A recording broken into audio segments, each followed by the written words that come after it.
They say love conquers all, that when there's love, everything else falls into place. But what if that's not entirely true? What if, in many relationships, the issue isn't a lack of love, but an excess of emotional, domestic, and mental responsibility that one person, very often the woman, carries on her shoulders? What if desire, intimacy, and connection don't fade because of routine or disinterest, but because the mind is overwhelmed? This isn't a minor issue. It's one of the most invisible and painful reasons why many relationships lose their spark. Not because love has disappeared, but because the person who upholds the emotional life of the relationship is exhausted. We live under the narrative that if you love someone, you'll want everything: to talk, to connect, to touch, to have sex. But no one talks about what happens when that love exists within exhaustion, stress, invisible tasks that weigh heavily, and the mental load that one person carries to keep everything running smoothly. And so, desire doesn't die from a lack of attraction. It dies because there is no space to desire. In the traditional model of couplehood, especially in heterosexual relationships, women still bear the brunt of emotional and mental load, remembering what's needed at home, sorting school clothes, knowing when to buy nappies, remembering birthdays, managing the children's emotions, comforting, organising, planning. It's impossible to measure, but you can feel it, and it weighs heavily, and it's exhausting. Esther Perel says it clearly. Desire needs space, it needs mystery, it needs time. It can't flourish in the same environment where daily logistics are resolved, where there's cooking, cleaning, planning, chasing after the clock. And it certainly cannot grow in a saturated mind. When a woman, or anyone, is on the verge of mental collapse because her partner helps but doesn't take responsibility, because she is emotionally alone in the relationship, even if not physically, then desire shuts down, not due to lack of love, but due to lack of air. The mental load is that set of tasks you can't see, but that exist. Not just making the food, but deciding what to make. Not just taking the kids to school, but remembering when the parents' meeting is. Not just working, but always being emotionally available for everyone.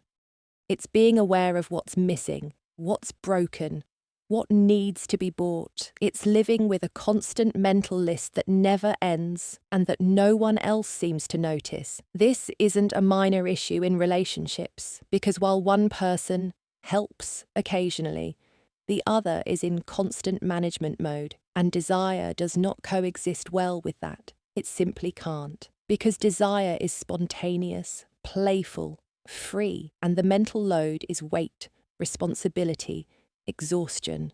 Why is it so hard for us to see this? Because we're used to viewing love in black and white. Either we love each other, or we don't. Either we have sex, or there's no connection. But it's not all so linear. You can love your partner deeply and still not have the energy for even a touch. You can feel safe, emotionally supported, yet so overwhelmed that even being asked for something, even affection, feels like a burden. This is more common than we think, but it's so silent that it's often misread as lack of love, as a crisis, as routine, when in reality, it's emotional exhaustion that hasn't been shared. In relationships where one person dissolves into the other, where they become the one who solves everything, it's easy to lose individuality. And when that is lost, so is desire. Why? Because desire feeds on mystery, on difference, on the right amount of distance. And if a person is so absorbed by routine and keeping the household or the relationship running, they lose touch with their own desire. They no longer feel like a woman, or a person, or an individual. They feel like a function. And no one desires a function. Sexuality is not another task on the to-do list. It's a space for connection, for play, for energy.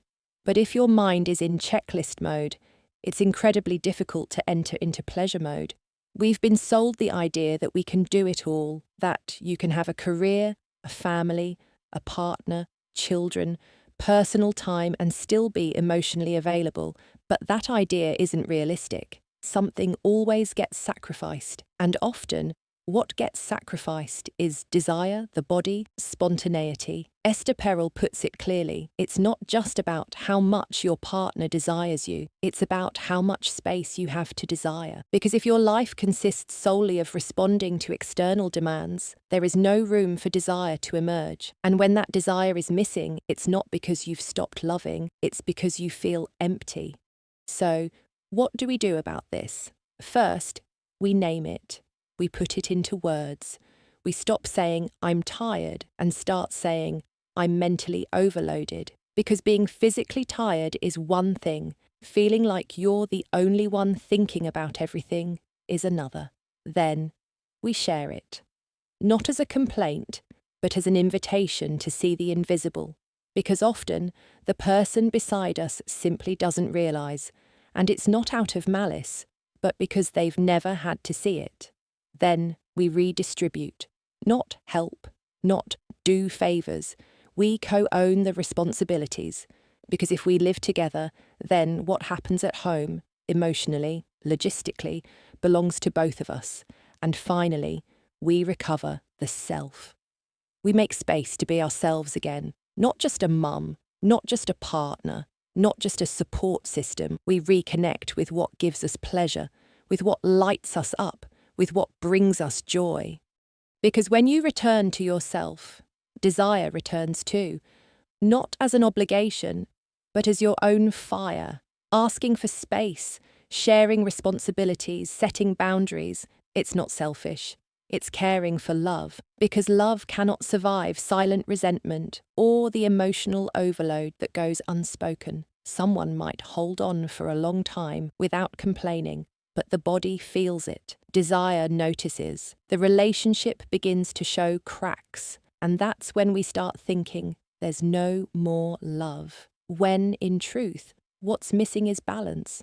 Perel says that desire is not a luxury, it's a thermometer. If it disappears, something is out of balance, and often that imbalance comes from someone giving more than they're able to. So instead of asking, what happened to us?